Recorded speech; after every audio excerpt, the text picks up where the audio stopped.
আপনাকে আমি 2000 বছরের ইতিহাস এই 20 মিনিটে বলে শেষ করে দেব। ইহুদি কারা? ইহুদি আর বনু ইসরাইল কি এক? উত্তর না। ভালো করে কথাগুলো শোনেন, এগুলো বই পড়তে অনেক সময় লাগবে আপনার, এবং ঘাটাঘাটি করতে অনেক সময় লাগবে, খুব অল্প সময় বুঝে নেন। ইহুদি বনু ইসরাইল এক নয়। বনু ইসরাইল কাদেরকে বলা হয়? ইব্রাহিম আলাইহিস সালামের ছেলে, এক ছেলের নাম ইসমাইল, এক ছেলের নাম ইসহাক। ঠিক আছে? ইসমাইল আলাইহিস সালাম থাকেন মক্কায়, সেখানে তাকে কেন্দ্র করে একটা সভ্যতা। এই বংশে সর্বশেষ নবী মুহাম্মদ সাল্লাল্লাহু আলাইহি ওয়াসাল্লামের জন্ম। আর এইদিকে আরেক ছেলের নাম হচ্ছে ইসহাক, যিনি থাকেন ওই শামে, ওই প্যালেস্টাইনে, ওই জেরুজালেমে, ওই জায়গায়, ওটা শাম। ঠিক আছে? এবং ওখানে তিনি তার বংশ বিস্তার হচ্ছে। তার ছেলের নাম হলো ইয়াকুব। কি নাম? ইয়াকুব আলাইহিস সালামের আরেক নাম হলো ইসরাইল। ইয়াকুব আলাইহিস সালামের আরেক নাম কি? ইসরাইল। এবং তার সন্তানদেরকে বলা হয় বনু ইসরাইল। তার সন্তান অনেক। এই সন্তানদের মধ্যে একজনের নাম ইউসুফ। ঠিক আছে? তারপরে আসছে পরে ইউনুস। এই বনু ইসরাইলের মধ্যেই দাউদ, মূসা, সুলাইমান, ঈসা ইবনে মারিয়াম। বলা হয় 1,24,000 নবী রাসূলের মধ্যে বেশিরভাগই এখানে এসেছে। তাহলে বনু ইসরাইল বলা হচ্ছে এই কওমটাকে। তা ওদের নাম বনু ইসরাইল থেকে ইহুদি হলো কখন? যখন তারা ঈসা আলাইহিস সালামকে স্বীকার করলো না তখন। ঈসা আলাইহিস সালাম কি তাদের মধ্যে আসেন নাই? সেই ঈসা আলাইহিস সালামকে যখন তারা অস্বীকার করলো, তখন তাদের নাম আল্লাহ পাক এই বনু ইসরাইল থেকে পরিবর্তন করে হাদু দিয়েছেন কোরআনে।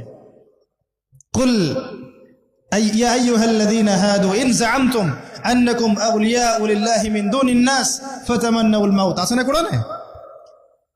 অনেক জায়গা আছে। আল্লাহ পাক তখন তাদেরকে আর বনু ইসরাইল বলছেন না, বলছেন ইয়াহুদ। কি বলছেন? এই যে নাম আসলো ইহুদি। তো বনু ইসরাইল এবং ইহুদি এক নয়। বনু ইসরাইলরা ভালো ছিল এবং তারা ওই সময়কার মুসলিম ছিল। যখন তারা আল্লাহ পাকের আনুগত্য করেছিল, আল্লাহ পাক তাদেরকে সমৃদ্ধি দিয়েছিলেন, ঠিক আমাদের মতোই। আর যখন তারা আল্লাহ পাকের আনুগত্য করে নাই, পথভ্রষ্ট হয়ে যায়, আল্লাহ পাক তাদেরকে শাস্তি দিয়েছেন। এক পর্যায়ে তারা যখন নবীদেরকে হত্যা করা শুরু করেছিল, অনেক নবীকে হত্যাও করেছে। যেমন জাকারিয়া আলাইহিস সালামকে তারা হত্যা করেছে, ইয়াহইয়া আলাইহিস সালামকে হত্যা করেছে। সূরা ইয়াসিন পড়ে দেখেন, ওখানে একই দিনে 3 জন নবীকে হত্যা করা হয়েছে। পড়ে দেখেন।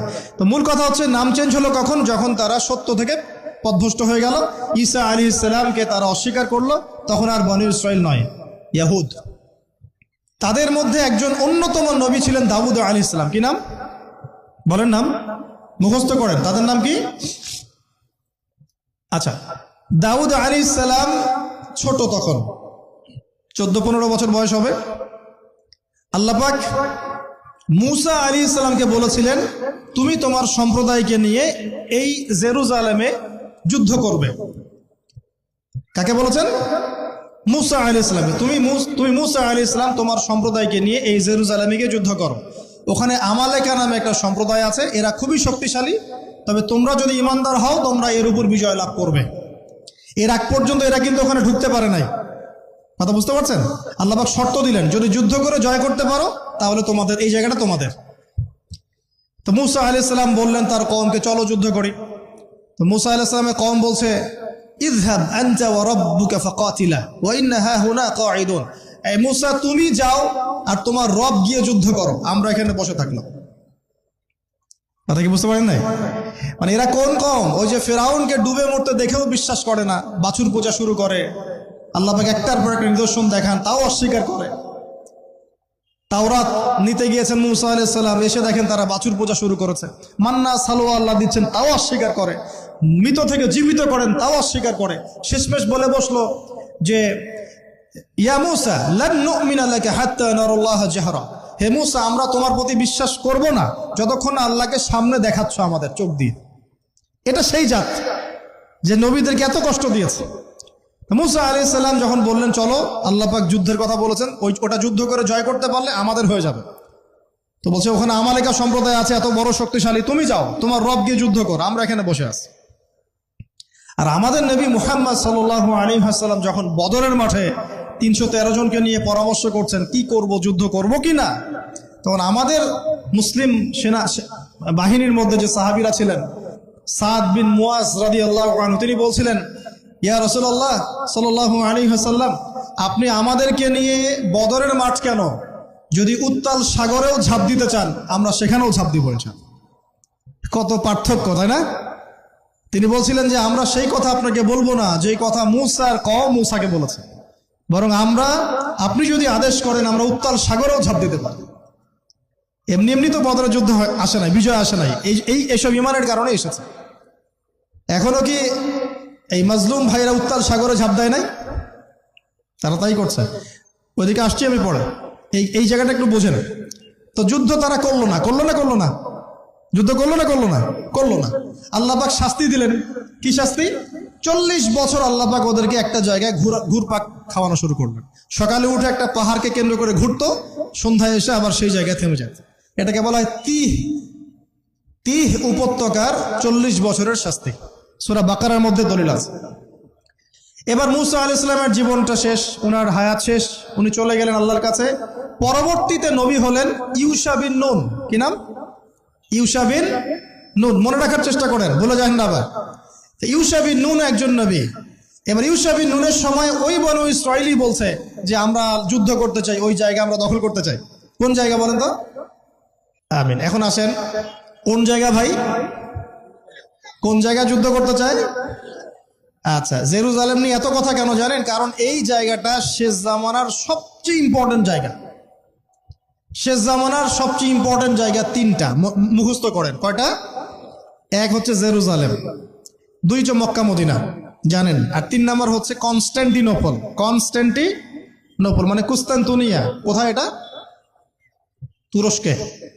আরেকটা জায়গা আছে, এটাও অনেক বেশি ইম্পর্টেন্ট, সেটা হলো খোরাসান। সেটা কি?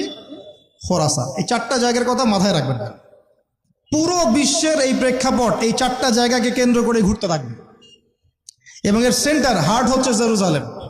কারণ কিয়ামত ততদিন পর্যন্ত হবে না যতদিন এই জেরুজালেম মুসলিমদের দখলে না আসছে, এবং এই জেরুজালেম থেকে ইমামুল মাহদি ঈসা ইবনে মারইয়াম বিশ্ব শাসন না করছেন, ততদিন পর্যন্ত এই পৃথিবীতে কিয়ামত হবে না ইনশাআল্লাহ। বুঝতে পারছেন কথা? আচ্ছা, তো ইউশা বিন নুন এখন বলছেন যে আচ্ছা তোমরা তো আবার যুদ্ধ করতে যাচ্ছ, মুসা আলাইহিস সালামের সময় তো যুদ্ধ করতে বলা হয়েছিল, করো নাই। এখন যদি আবার যুদ্ধের কথা বলা হয়, যদি তোমরা আবার পালায় যাও, তখন তারা বলছে ওয়ামা লানা আল্লা নুকাতিলা ফি সাবিলিল্লাহ, কেন আমরা আল্লাহর রাস্তায় যুদ্ধ করব না? ওয়াকাদ উখরিজনা মিন দিয়ারিনা, আমাদেরকে আমাদের বাড়িঘর থেকে বের করে দেওয়া হয়েছে, ওয়া আবনাইনা, আমাদের সন্তান থেকে বিচ্ছেদ করানো হয়েছে, কেন যুদ্ধ করব না? অবশ্যই যুদ্ধ করব। তো বলছি ঠিক আছে, তাহলে আমি আল্লাহর কাছে দোয়া করলাম। হ্যাঁ করেন। আল্লাহর কাছে দোয়া করা হলো, আল্লাহ পাক বললেন যা জিহাদ ফরজ করলাম, নাও যুদ্ধ করো। এখন ওখানে কোন সম্প্রদায় আছে? আমালেকা, অনেক শক্তিশালী। তাহলে ইউশা বিন নুনের কাছে এখন এরা বলছে নেতা দাও, নেতা। তো ইউশা বিন নুন বলছেন ঠিক আছে আমি দোয়া করলাম। আল্লাহ পাক তালুতকে নেতা বানালেন। কাকে? তালুত। এখন বনু ইসরাইল বলছে ওর নেতৃত্ব আমরা মানি না। কেন মানো না? যে ওর তো টাকা পয়সা নাই, ওর তো স্ট্যাটাস নাই। যে আমাদের কাছে নেতৃত্বের মানদণ্ড যেগুলা, আমরা টাকা পয়সা থেকে নেতা বানাই না। আপনার টাকা নেই, আপনি নেতা হতে আসছেন কেন? আপনার স্ট্যাটাস নাই, আসছেন কেন? ও বনু ইসরাইল একই কথা বলছে, ওর তো টাকা নাই, স্ট্যাটাস নাই, নেতা হবে কেন? তখন আল্লাহ পাক বলছেন যে ওয়াজাদাহু বাসতাতান ফিল ইলমি ওয়াল জিসম, আল্লাহ পাক তো তালুতকে 2টো কোয়ালিটি দিয়েছেন। আল্লাহ পাক তাকে শারীরিক শক্তি দিয়েছিলেন এবং জ্ঞান দিয়েছেন, প্রজ্ঞা এবং জ্ঞান দিয়েছেন। তার নেতৃত্বের মানদণ্ড কয়টা এখানে পেলেন? 2টা। শারীরিক শক্তি থাকতে হবে ঠিকঠাক, ফিজিক্যালি স্ট্রং না হলে তো সে ডিল করতে পারবে না, আর মেধা থাকতে হবে, জ্ঞান। তা আসলে কি এই 2টা এখন নেতৃত্বের মানদণ্ড? সুবহানাল্লাহ। কি অদ্ভুত সিস্টেম বিশ্ববাসীকে দেওয়া হয়েছে। বিশ্ববাসীকে একটা অদ্ভুত সিস্টেম দেওয়া হয়েছে। একজন মেজর, একজন কর্নেল, একজন বিসিএস ক্যাডার মানুষ এমন একজন মানুষকে স্যালুট করে যে মানুষটা অক্ষর জ্ঞান নাই, নামও স্বাক্ষর করতে পারে না, এবং সে বিভিন্ন জায়গায় দুর্নীতি করে আসছে, টাকা পয়সা লুটপাট করে আসছে। একজন বিসিএস ক্যাডার এবং একজন আর্মি অফিসার, একজন জেনারেল, একজন মেজর তাকে স্যালুট করতেছে। কি সিস্টেম! অথচ তার চাইতে এই ব্যক্তি নেতৃত্ব পাওয়ার অনেক বেশি যোগ্য। জ্ঞান তার আছে এবং শারীরিক শক্তি তার আছে, তার প্রশিক্ষণ আছে, সবকিছু তার মধ্যে আছে। কি সিস্টেম বিশ্ববাসীকে দেওয়া হয়েছে! সুবহানাল্লাহ। আমি ফিলোসফিও পড়েছি অনেকদিন। অ্যারিস্টটল এবং প্লেটোদের যুগে এটাকে বলা হতো দি কমিউনিটি অফ ফুলস, একটা পড়ে দেখবেন, স্যার সলিমুল্লাহর লেখা অনেকগুলো বই আছে, এর মধ্যে পড়ে দেখেন। মানে অজ্ঞতার একটা যুগ, অজ্ঞতার শাসন, অজ্ঞতার কমিউনিটি। বাদ দেন, এখানে ইউশা বিন নুন নেতৃত্ব দিলেন কাকে? তালুতকে। ওরা বললো মানি না। তো আল্লাহ পাক মনোনয়ন করেছেন, এখন না মানলে তোমরা আযাব ভোগ করবা। তারপরে তারা মেনে নিল, এবার যুদ্ধে যাচ্ছে। ওই জেরুজালেম মুক্ত করতে যাচ্ছে। যে জেরুজালেম এখন তারা মুক্ত করতে চাচ্ছে, ওই জেরুজালেম তালুতের বাহিনী মুক্ত করতে যাচ্ছে। বলে তো তালুত এবং বনু ইসরাইল তখন ভালো না খারাপ? ভালো না খারাপ? তারা কি মুসলিম না মুসলিম? তারা তখন মুসলিম না মুসলিম? মুসলিম। তারা তখন ইউশা বিন নুনের উম্মত, তার আগে ছিল মুসা আলাইহিস সালামের উম্মত। এবার তালুত বললেন যে আল্লাহ পাক তোমাদেরকে পরীক্ষা করবেন, সামনে নদী আছে, এই নদীর পানি পান করতে পারবে না। যদি পান করো তাহলে তোমাদের নাম কাটা, তোমরা আর যুদ্ধে অংশগ্রহণ করতে পারবে না। ফামান শারিবা ফালাইসা মিন্নি, যে ব্যক্তি এখান থেকে পানি পান করবে সে আমার অন্তর্ভুক্ত না। ওয়া মান লাম ইয়াতআমহু ফাইন্নাহু মিন্নি, যে ব্যক্তি এখান থেকে পানি পান করবে না সে আমার সাথে যুদ্ধে যেতে পারবে। ইল্লা বিগুরফাতিন বিয়াদিহি, মানে এক অঞ্জলি পানি শুধু পানি পান করতে পারবে, এক অঞ্জলি পানি, এতটুকু, এর বেশি না। ফাশারিবু ইল্লা কালিলাম মিনহুম, আল্লাহ পাক বলেন ওদের বেশিরভাগই পানি পান করলো, অল্প কিছু বাদ দিয়ে। অল্প কিছু সংখ্যা তাফসীর এসেছে 313 জন বাদ দিয়ে, 313 জন বাদ দিয়ে, 313 যে বদরে, এখানেও। তো এবার এই 313 জনকে নিয়ে তালুত এগিয়ে গেল, গিয়ে দেখলো বিশাল বাহিনী, বাপরে বাপ, একদম আমালেকা সম্প্রদায়ের। সেখানে নেতৃত্ব দিচ্ছে ওদের সেনাপতি, তার নাম জালুত। কি নাম? জালুত। এবং এই জালুতের বাহিনী দেখে মুসলিম বাহিনী বলছে যে লা তাকাতা লানা বিজালুতি ওয়া জুনুদি, এই জালুতের বাহিনীর সাথে পেরে ওঠার ক্ষমতা তো আমাদের এখন হবে না। কিন্তু যারা ভেবেছিল যে আল্লাহর সাথে সাক্ষাৎ করতে হবে, যাদের ঈমান দৃঢ় ছিল, তারা বলেছিল কাম মিন ফিআতিন ক্বালিলাতিন গালাবাত ফিআতান কাসীরাতান বিইذنিল্লাহ, তোমরা ভয় পেও না, আল্লাহর হুকুমে বহু ছোট ছোট দল বড় বড় দলের উপর বিজয় লাভ করেছে। এটা তারা বলে একটা দোয়া করলো, এই দোয়াটাও শিখে নেবেন। তারা একটা দোয়া করলো, তারা বললো রব্বানা আফরিগ আলাইনা সবরান ওয়া সাব্বিত আকদামানা ওয়ানসুরনা আলাল কওমিল কাফিরিন। আর আল্লাহ পাক বলেন ফাহাজামু বিইذনিল্লাহ, আল্লাহ পাকের হুকুমে তারা এই মাত্র 313 জন নিয়েই জালুতের বিশাল বাহিনীকে পরাজিত করলো। বুঝতে পারছেন? এবং এই বাহিনীতে দাউদ আলাইহিস সালামও ছিলেন, তখন তিনি ছোট। এই জালুতকে হত্যা করেছে দাউদ আলাইহিস সালাম। দাউদ আলাইহিস সালাম জালুতকে হত্যা করলেন। কিভাবে হত্যা করলেন সেটা আসছে, যে এই গুলতি নিক্ষেপ করেছিল দাউদ আলাইহিস সালাম, আর তার চোখে গিয়ে লাগে জালুতের, এতেই জালুত মারা যায়। তো এখন মূল কথাটা হচ্ছে, দেখুন এই বনু ইসরাইল এই যুদ্ধে জয়লাভ করে এই বাইতুল মুকাদ্দাস বা জেরুজালেম জয় করলো। এই যে তারা প্রথমবার এখানে ঢুকলো, এর আগ পর্যন্ত কিন্তু ঢুকতে পারে না। এবার আল্লাহ পাক তাদেরকে বললেন তোমরা এখানে যদি আমার আদেশগুলো মেনে চলো, এই জায়গা তোমাদেরই, তোমরা এখানে থাকবে। কিন্তু যদি তোমরা আদেশ না মানো, আমার বিরুদ্ধাচরণ করো, তোমাদেরকে এখান থেকে বের করে দেব। আর আল্লাহ পাক এটা বলেও দিলেন লা তুফসিদুন্না ফিল আরদি মাররাতাইন, তোমরা কিন্তু 2 বার সীমা লঙ্ঘন করবা, আমি কিন্তু সতর্ক করছি তোমাদেরকে। কয়বার? 2 বার। এবার দাউদ আলাইহিস সালামের সময় তারা খুব সুন্দর ছিল, একদম রুলিং স্টেট। বলা হয় যে দাউদ আলাইহিস সালামের সময় তারা ওই জেরুজালেম থেকে বিশ্বকে শাসন করেছে। ঠিক আছে? দাউদ আলাইহিস সালামের পরে আসলো তার ছেলে সুলাইমান, নাম কি? সুলাইমান আলাইহিস সালাম। এই সময় আরো সমৃদ্ধি লাভ করলো, এত সমৃদ্ধি যে বাতাসের উপর নিয়ন্ত্রণ। জিনরা ডুবুরির কাজ করে পাথর এনে দেয়, জিনরা ডুবুরির কাজ করে মণিমুক্তা এনে দেয়। জিনদেরকে দিয়ে এই যে বাইতুল মুকাদ্দাস তিনি নির্মাণ করালেন আবার, তাই না? এই যে বাইতুল মুকাদ্দাসের কথা বলছে। তারপরে বাতাসকে যদি বলেন এখান থেকে আমাকে নিয়ে যাও, 1 মাসের পথ 1 বেলায় চলে যাচ্ছে। পিঁপড়া হাঁটছে, সুলাইমান আলাইহিস সালাম পিঁপড়ার ভাষা বোঝেন, পাখির ভাষা বোঝেন। তারা তেলাওয়াত করেন, মাছ এসে তেলাওয়াত শুনে। মানে এমন একটা সভ্যতা, এই সভ্যতা পৃথিবীতে আসেনি কখন। এবং আপনি যতই সায়েন্স অ্যান্ড টেকনোলজির কথা বলেন না কেন, এই লেভেলে আপনি যেতে পারবেন না, কখনো পারবেন না। কারণ সুলাইমান আলাইহিস সালাম একটা দোয়া করেছিলেন, রব্বি হাবলি মুলকান, আল্লাহ আমাকে এমন রাজত্ব দান করুন, লা ইয়ামবাগি লি আহাদ, যেমন রাজত্ব আপনি কাউকে দেন নাই কখন। পৃথিবীর ইতিহাসে সুলাইমান আলাইহিস সালামের মতো রুলিং স্টেট কোনোদিনও ছিল না, আসবেও না। তো সুলাইমান আলাইহিস সালাম এবং তার অনুসারীরা তখন ভালো ছিলেন এবং জেরুজালেম থেকে তারা বিশ্ব শাসন করেছেন। এবার শুরু হলো তারপরে এদের অধঃপতন শুরু হতে হতে এমন একটা জায়গায় চলে গেল যে জেনা, এই মদ খাওয়া, এই সুদ খাওয়া, এই মানুষকে হত্যা করা, এমনকি নবীদেরকে হত্যা করা, এমন কোনো পাপ নাই করতে বাকি রাখলো না। এমন কোনো পাপ নাই মানে নবীদেরকে পর্যন্ত জবাই করে হত্যা করেছে। আর কি কিছু বলতে হবে? আল্লাহ পাক ওই যে ওয়াদা করেছিলেন যদি ফাসাদ সৃষ্টি করো এখান থেকে বের করে দিব। এবার আল্লাহ পাক একটা বাহিনী পাঠালেন। এই বাহিনীটা পাঠিয়েছেন ইরাকের ব্যাবিলন থেকে। কোন জায়গা? ইরাকের ব্যাবিলন। এই বাহিনীর রাজার নাম ছিল নেবুজাত নেজার। কি নাম বলেন? নেবুজাত নেজার। সে ছিল মূলত অগ্নি পূজারী আর কি। তার একটা সভ্যতা, ব্যাবিলনের সভ্যতা। ব্যাবিলনের সভ্যতা কিন্তু অনেক প্রাচীন। এবার তারা গিয়ে কি করলো, এই বনু ইসরাইল যারা পথভ্রষ্ট হয়ে গেছে এদেরকে এমন মায়ের ওখানে জেরুজালেমে গিয়ে একটা একটা করে সেখান থেকে ওরা বের করে দিল, দিয়ে ওদেরকে ওই জেরুজালেমের এই যে মসজিদ, ওখানকার ফল ফসল যা আছে সব ডিস্ট্রয়, ম্যাসাকার করে ফেললেন। এখন ওরা যা করতেছে গাজার সাথে আর কি, এরকম কাজ এর চেয়েও ভয়ঙ্কর। নেবুজাত নেজার একটা একটা করে ধরে ধরে কেটে কেটে ফেলল। আর বাকি যারা বেঁচে ছিল এদেরকে দাস বানিয়ে শিকল দিয়ে পেঁচিয়ে ব্যাবিলনে নিয়ে গেল। তাহলে দেখেন রুলিং স্টেট থেকে বনু ইসরাইল চলে আসলো এখন কোথায়? ব্যাবিলনে, দাসত্বের শৃঙ্খল। আর তাদের ওই ফকর থাকলো না, শেষ। কারণ আল্লাহ ওয়াদা করেছিলেন ভালো থাকলে ভালো থাকবা, খারাপ করলে খারাপ।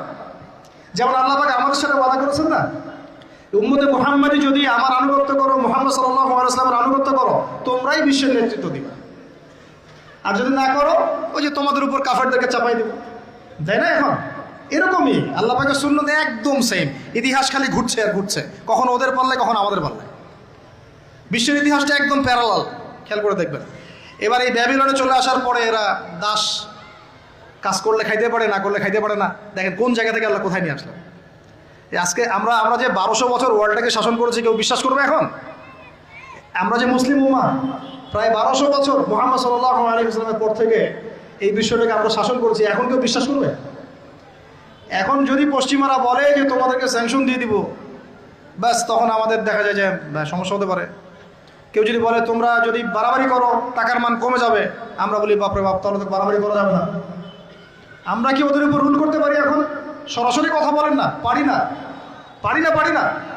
না। কিন্তু একসময় পারতাম মানে ওরা জিজিয়া দিয়ে আমাদের দেশে থাকতো, জিজিয়া কর, ট্যাক্স দিয়ে আমাদের দেশে থাকতো। মুসলিম উম্মার যখন একটা ইউনাইটেড গ্লোবাল খিলাফা ছিল তখনকার কথা বলছে। তো এভাবে পালা বদল হয়। তো ওরা কখনো ভাবতে পারে নাই যে ব্যাবিলনে এসে এইভাবে জেলের জীবন কাটাতে হবে। কেন? অবাধ্যতার কারণে। এবার আল্লাহ পাক তাদেরকে আরেকটা সুযোগ দিলেন। কি দিলেন? আরেকটা সুযোগ দিলেন। ব্যাবিলনে বসে বসে ওরা আলোচনা করে যে আমাদের কিন্তু একজন মাসিহ আসবে। কে আসবে? মাসিহ মানে হচ্ছে ত্রাণকর্তা। এই মাসিহ যখন আসবে আমরা আবার সেই জায়গা ফিরে পাবো। কি করবো আবার? কোন জায়গা বলেন? কোন জায়গা? জেরুজালেম। আবার ফিরে পাবো। বুঝতে পারতেছেন কি ভাই? আলোচনা একটু কঠিন আমি জানি, বুঝতে পারতেছেন কি? আচ্ছা, আমরা আবার জেরুজালেম ফিরে পাবো। তো ওরা এখন এগুলো আলোচনা করে যে আমাদের তাওরাতে লেখা আছে, আমাদের তালমুদে লেখা আছে যে শেষে আমাদের একজন মাসিহ আসবে, ওই মাসিহ আসলে আবার ওই জায়গা আমরা ফিরে পাবো। তোমরা টেনশন করো না, হতাশ হয় না। আমরা যেমন বলি না যে এখন দুরবস্থা চলছে, তাতে কি আমাদের মাহদি আসবেন, ঈসা ইবনে মারইয়াম আসবেন, আবার আমরা খেলাফা ফিরে পাবো, বলি কি না? হাদিসে তো আছেও। তো ওরাও এরকম চর্চা করে। তো করতে করতে আল্লাহ পাক তাদের দিকে মুখ ফিরিয়ে তাকালেন, দয়া করলেন। দয়া করে আল্লাহ পাক মাসিহকে পাঠালেন। সেই মাসিহের নাম কি? ঈসা আলাইহিস সালাম। কিন্তু এই হতভাগা জাত ঈসা আলাইহিস সালাম যে তাদের মাসিহ, এটা তারা বিশ্বাসই করলো না, বরং তাকে জারদ সন্তান বলে গালি পর্যন্ত দিল। জানেন না? মারিয়াম আলাইহিস সালামকে বললো যে কোত্থেকে সন্তান নিয়ে আসছো? মনে আছে আপনাদের? নিজেদের মাসিহকে তারা চিনতে পারলো। ঠিক আমাদের উম্মতে মুহাম্মাদির মধ্যে এমন অনেক মুনাফিক থাকবে যারা ইমাম মাহাদিকে চিনতে পারবে না। দেখিয়ে ওই সময় যখন মাহাদির বাহিনী বের হবে বলবে সন্ত্রাসী বের হয়েছে। ইমামুল মাহাদি মানুষের মুখের ভাষায় কথা বলবেন, অস্ত্রের ভাষায় কথা বলবেন। জি, হাদিসে স্পষ্ট আছে, লা তুকাতিলুনাল ইয়াহুদ, তোমরা অবশ্যই ইহুদীদের সাথে যুদ্ধ করো। মুখ দিয়ে যুদ্ধ হয়। ওয়ালা তাকতুলুন্নাহুম, অবশ্যই ওদেরকে তোমরা হত্যা করবে। এমনকি যদি গাছের পিছনেও বা পাথরের পিছনেও কেউ লুকায়, পাথর গাছ কথা বলবে। হাত্তা ইয়াকুলুস শাজার, গাছ কথা বলবে, গারগাত বাদ দিয়ে। ইয়া মুসলিম, হে মুসলিম, ইন্না ওয়ারাইল ইয়াহুদ তাআল ফাকতুলহু, আমার পিছনে ও লুকিয়ে আছে, আসো হত্যা করে দাও। তো বাই দ্য ওয়ে, এখন আল্লাহ পাক রহম করলেন, মসিহ পাঠালেন, চিনতে পারলো না, বিশ্বাস করলো না, তাকে জারদ সন্তান বলে গালি দিল। শুধু তাই না, ঈসা আলাইহিস সালামকে তারা হত্যার চেষ্টা পর্যন্ত করল।